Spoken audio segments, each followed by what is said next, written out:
Welcome to folding a paper crane throughout our home ed day.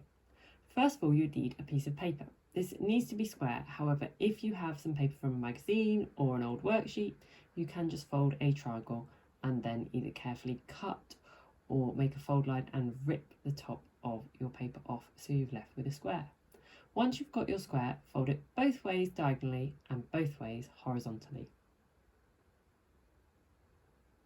The next thing you want to do with your square is tuck in the edges to end up with a diamond shape. So you want to inverse fold them on each side.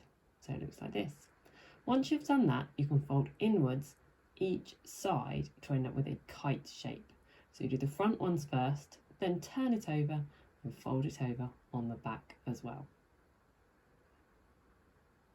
Once you've done this, you want to pull up each side.